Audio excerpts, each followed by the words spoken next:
Friends, मैं आप सभी का मेरे यूट्यूब चैनल JSK.E पॉइंट पर स्वागत करता हूं।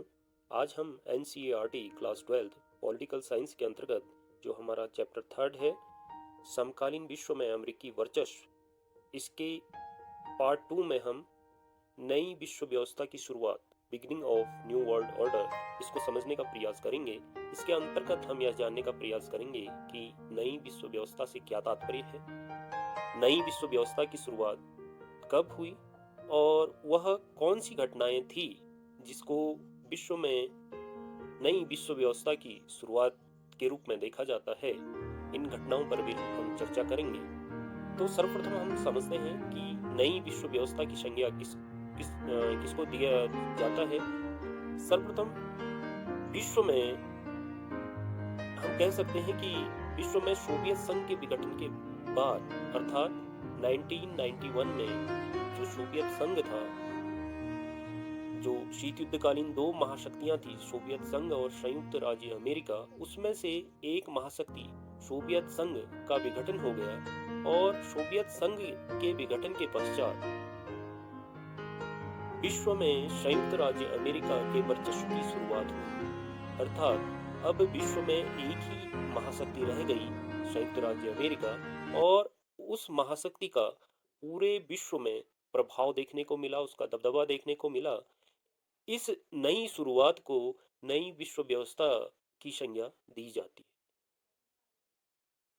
नई विश्व व्यवस्था अर्थात विश्व में सोवियत संघ के विघटन के बाद अमेरिकी वर्चस्व की शुरुआत को नई विश्व व्यवस्था के रूप में या नई विश्व व्यवस्था की शुरुआत के रूप में हम देखते हैं। 1990 के दशक में बहुत सी ऐसी घटनाएं घटित हुई जिस घटनाओं को देखकर यह लगने लगा ये इन घटनाओं को देखकर यह लगने लगा कि वर्तमान में अमेरिका का कोई भी अन्य राष्ट्र जो है मुकाबला नहीं कर सकता है। वर्तमान में विश्व में अमेरिकी वर्चस्व स्थापित हो चुका है और अमेरिका अपनी मन माफिक या अपने हितों की रक्षा के लिए किसी भी देश को दबाव में ला सकता है और अपनी मनमानी कर सकता है। तो इस जो अमेरिकी वर्चस्व की शुरुआत को हम नई विश्व व्यवस्था के रूप में देखते हैं। हम कुछ ऐसी महत्वपूर्ण घटनाओं के बारे में चर्चा करेंगे कि जिनको अमेरिकी वर्चस्व के उदाहरण के रूप में भी हम देखते हैं। ये घटनाएं ऐसी घटनाएं हैं जिन घटनाओं में अमेरिका ने अपनी सैन्य प्रभुत्व के बल पर, अपनी आर्थिक शक्ति के बल पर अन्य देशों को प्रभावित किया और इन घटनाओं के दौरान बहुत से ऐसे मौके आए जब अमेरिका ने न तो विश्व के अन्य देशों की बात को माना और न ही संयुक्त राष्ट्र संघ की ही परवाह की। तो सर्वप्रथम जो सबसे पहली घटना मानी जाती है, प्रथम खाड़ी युद्ध की घटना, सन 1990 में इराक द्वारा कुवैत पर हमला किया गया और इराक ने हमले के कुछ ही समय के पश्चात कुवैत पर कब्जा कर लिया। यह एक महत्वपूर्ण घटना थी। अंतर्राष्ट्रीय स्तर पर इराक पर जो विश्व के विभिन्न राष्ट्र थे उनके द्वारा समझाने, उस पर दबाव डालने का काम किया कि वह जो है कुवैत को अपने कब्जे से मुक्त करे, किंतु इराक इस बात को नहीं माना और इसके कुछ ही समय के बाद यह मुद्दा संयुक्त राष्ट्र संघ में ले जाया गया और संयुक्त राष्ट्र संघ के द्वारा इराक पर सैन्य कार्रवाई करने का आदेश दे दिया गया।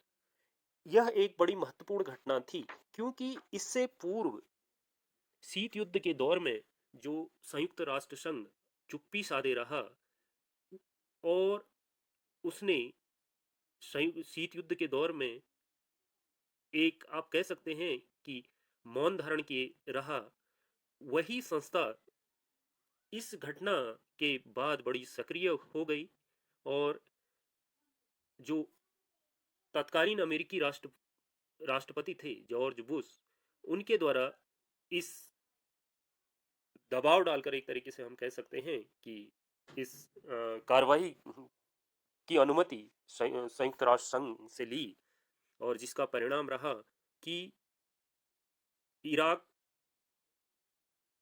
के कब्जे से कुवैत को मुक्त कराने के लिए ऑपरेशन डेंजर स्टार की शुरुआत की गई और यूएनओ की ओर से जो संयुक्त राज्य अमेरिका की हम कह सकते हैं कि के नेतृत्व में 34 देशों की मिली जुली सेना के लगभग 6,60,000 सैनिकों ने इराक के विरुद्ध मोर्चा खोला और उसे परास्त किया। तो इस तरीके से यह युद्ध जो था प्रथम खाड़ी युद्ध के रूप में भी जाना जाता है। यह युद्ध एक ऐसा युद्ध था जिसमें अमेरिका के द्वारा जो इराक पर अपनी आधुनिक हथियारों और अपनी प्रौद्योगिकी का बहुत ऊंचे स्तर पर हम कह सकते हैं कि इस्तेमाल किया। कहीं न कहीं अमेरिका ने अपने हथियारों को विश्व के सामने रखने का प्रयास किया, अपनी प्रौद्योगिकी को दिखाने का प्रयास किया, ताकि अमेरिका की शक्ति का आभास पूरे विश्व के राष्ट्रों को हो सके। तो यह एक बहुत बड़ी घटना थी जहां इराक के राष्ट्रपति सद्दाम हुसैन युद्ध से पूर्व ये मान रहे थे कि इराक मजबूती के साथ अमेरिका का मुकाबला करेगा। उनके द्वारा कहा गया कि ये 100 जंगों की एक जंग साबित होगी। लेकिन अमेरिकी शक्ति के आगे, और क्योंकि अमेरिकी 34 देश इसमें शामिल जरूर थे, लेकिन इसके 75% जो सैनिक थे वो अमेरिका के थे और इसका नेतृत्व भी अमेरिकी जनरल नॉर्मन स्वार्जगाव के द्वारा किया जा रहा था। तो कहीं ना कहीं अमेरिका की इस युद्ध में एक बड़ी महत्वपूर्ण भूमिका थी। तो इस तरीके से हम कह सकते हैं कि प्रथम खाड़ी युद्ध में जहां अमेरिका ने अपने जो हथियारों का, अपनी टेक्नोलॉजी का पूरे विश्व में प्रदर्शन किया और उसने पूरे विश्व को ये बता दिया कि अमेरिका अन्य राष्ट्रों से अपने सैन्य हथियारों और प्रौद्योगिकी के मुकाबले बहुत आगे है। और वहीं इराक को, कुवैत को मुक्त करना पड़ा, इराक की हार हुई। तो यह एक बड़ी घटना थी जिसमें अमेरिका ने केवल इराक पर ही नहीं बल्कि पूरे विश्व को इस बात का एहसास करा दिया कि वर्तमान में अमेरिका से अधिक शक्तिशाली कोई देश नहीं है। वहीं इस युद्ध के पश्चात कुछ ही समय के बाद अमेरिका में चुनाव हुए और जो पूर्व राष्ट्रपति थे जॉर्ज बुश, वह हालांकि जीत के बावजूद चुनाव हार गए। 1992 में डेमोक्रेटिक पार्टी के उम्मीदवार बिल क्लिंटन राष्ट्रपति चुने गए। उनके द्वारा बाहरी मुद्दों की अपेक्षा घरेलू मुद्दों पर अधिक ध्यान दिया गया। लेकिन हम कह सकते हैं कि इस दौर में भी, बिल क्लिंटन के दौर में भी, ऐसा नहीं कि अमेरिका के द्वारा अपनी सैन्य शक्ति पर या विदेशी मामलों पर किसी तरीके की नरमी बरती गई। उन्होंने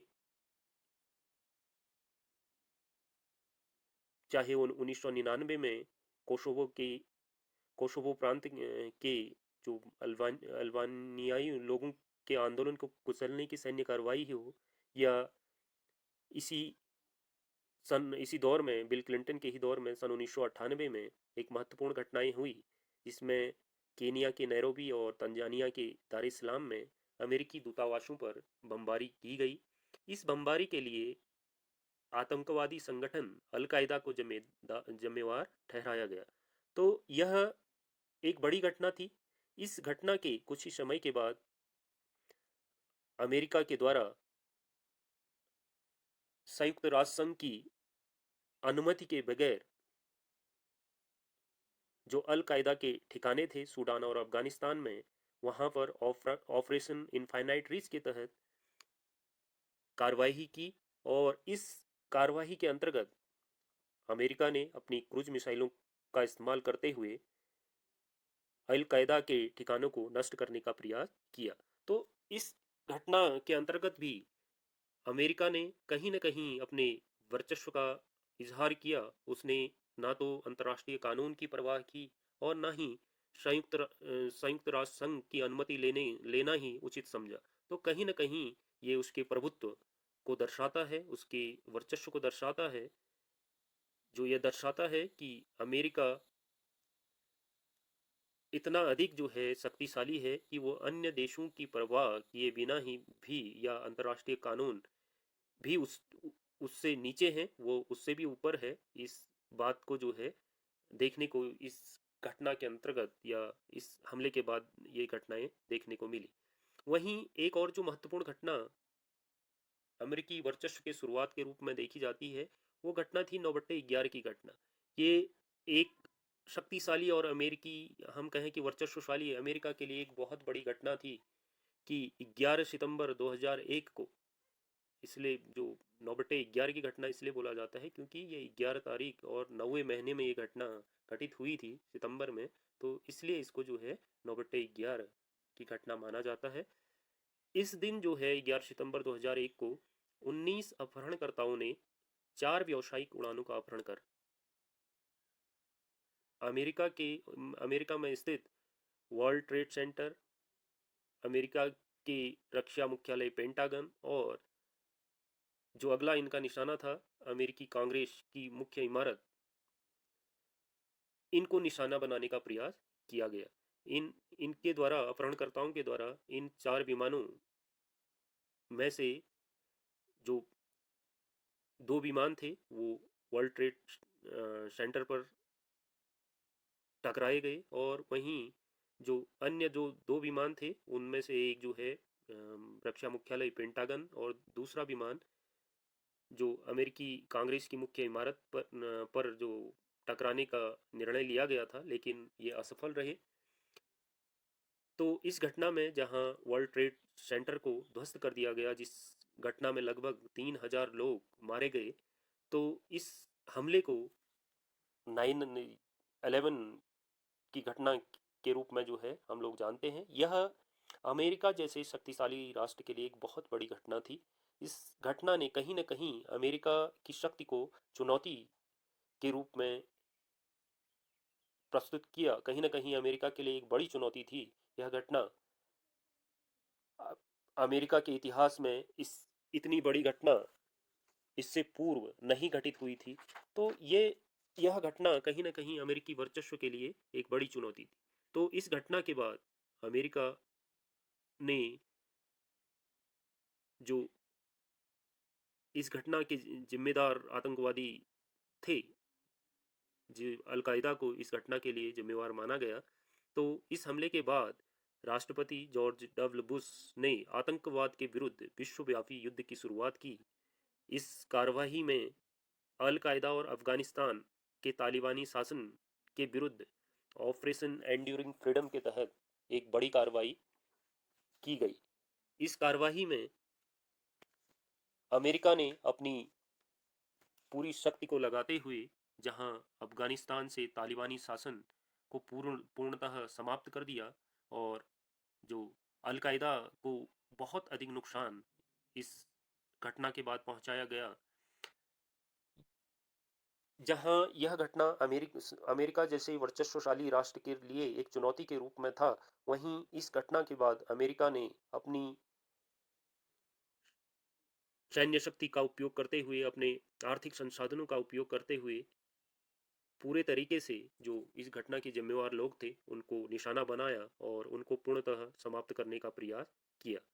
तो इस तरीके से यह एक बड़ी घटना थी अमेरिका के वर्चस्व की शुरुआत के रूप में हम इस घटना को देखते हैं। वहीं अगली जो घटना है द्वितीय खाड़ी युद्ध की घटना, जो 2003 में घटित हुई। इस दौरान संयुक्त राज्य अमेरिका ने इराक पर सामूहिक संहार के हथियारों के निर्माण का आरोप लगाकर संयुक्त राष्ट्र संघ की अनुमति के बिना अमेरिका ने इराक पर हमला कर दिया।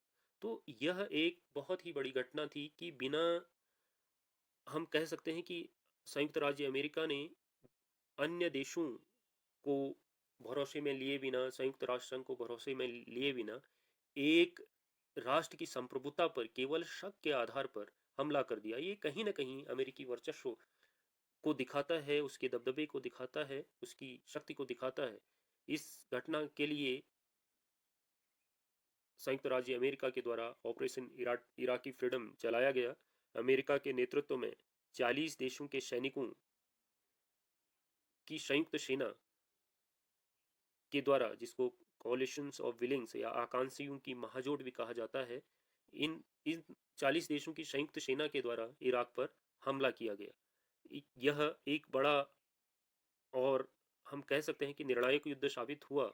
इस युद्ध में जहां अमेरिका को भी जो है अपने 3,000 लगभग 3,000 सैनिक गंवाने पड़े, वहीं इससे कई गुना अधिक सैनिक इराक ने गंवाए और लगभग 50,000 इराकी नागरिक भी इस युद्ध में मारे गए।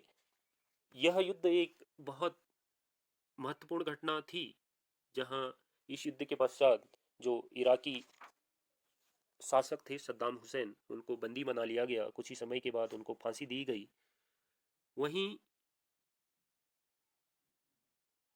अमेरिका ने केवल आप कह सकते हैं कि शक के आधार पर एक देश की संप्रभुता पर हमला किया, और ये माना जाता है कि अमेरिका ने केवल सामूहिक संहार के हथियारों के निर्माण का बहाना बनाकर हमला किया, जबकि उसकी वास्तविक जो नीयत थी, या हम कहें कि जो वास्तविक उद्देश्य था, वो इराक के तेल के भंडार पर नियंत्रण करना और इराक में जो है अमेरिका की मनपसंद सरकार को सत्ता पर काबिज करना। तो यह एक महत्वपूर्ण घटना थी, जिस घटना ने यह साबित कर दिया कि अमेरिका अपने हितों की पूर्ति के लिए, अपने पसंद के लिए किसी देश की संप्रभुता तक को नुकसान पहुंचा सकता है। ये कुछ ऐसी घटनाएं हैं जो इस बात को बताती हैं कि वर्तमान में या समकालीन विश्व में अमेरिकी वर्चस्व है, और अमेरिका आज विश्व के सबसे शक्तिशाली और हम कह सकते हैं कि मजबूत राष्ट्रों में से एक है। आज कोई भी देश इस स्थिति में नहीं है कि वो अमेरिकी वर्चस्व को चुनौती दे सके। तो आज की कक्षा में हम इतना ही पढ़ेंगे, और आज की कक्षा में आप यह समझ पाए होंगे कि नई विश्व व्यवस्था से क्या तात्पर्य है, इसकी शुरुआत कब हुई, और अमेरिकी वर्चस्व को दर्शाने वाले, या हम कहें कि यदि हम ये कहें कि आज समकालीन विश्व में अमेरिकी वर्चस्व है, तो इस वर्चस्व को दर्शाने वाले कुछ उदाहरण भी हमने आज की इस कक्षा के अंतर्गत पढ़े। तो आज की कक्षा हम यहीं पर समाप्त करते हैं। धन्यवाद।